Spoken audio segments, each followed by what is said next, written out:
Chapter 6, Dust to Eat, Dust to Breathe, and Dust to Drink. We often tell the story of Okies, those who left the Dust Bowl states. But as with any part of history, there are multiple stories, including those of the people who stayed. This chapter focuses on having students study the multiple different stories from the Dust Bowl. This chapter has three main points to reflect on when deciding what to teach students. Whose story do we tell? What caused the Dust Bowl and what story do we tell? And finally, why teach about the Dust Bowl? The first is whose story do we tell? This is an iconic image of the migrant mother, and it's a story we often associate with the Dust Bowl. Even the novel Grapes of Wrath by John Steinbeck is highly associated with the lives of those who lived during the Dust Bowl period but left the Central Plains. While these are noteworthy and important stories, there are also the stories of those who stayed,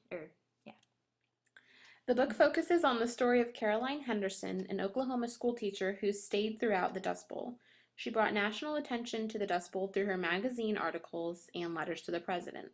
This chapter encourages teachers to have students read her letters to gain a deeper understanding of what people actually suffered through. A modified portion of her letter, Dust to Eat, reads, "Yet now our daily physical torture, confusion of mind, gradual wearing down of courage, seem to make that long-continued hope look like a vanishing dream. For we are in the worst of the dust storm area, where dust to eat is not merely a figure of speech, but the phrasing of a bitter reality, increasing in seriousness with each passing day. Any attempt to suggest the violent discomfort of these storms is likely to be vain, except to those who have already experienced them. This wind-driven dust, fine as the finest flour, penetrates wherever air can go. Dust to eat, and dust to breathe, and dust to drink.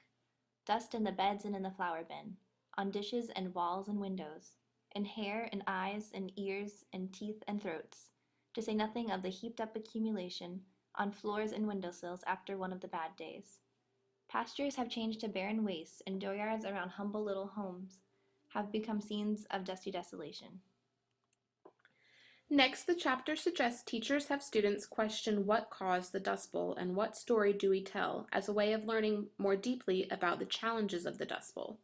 Stories from the Dust Bowl provide a beginning insight into what might have actually caused such disaster.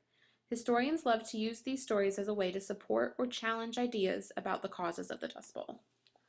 Four main questions the book supplies to have students think like historians are: was the Dust Bowl a natural disaster, the result of severe climate changes?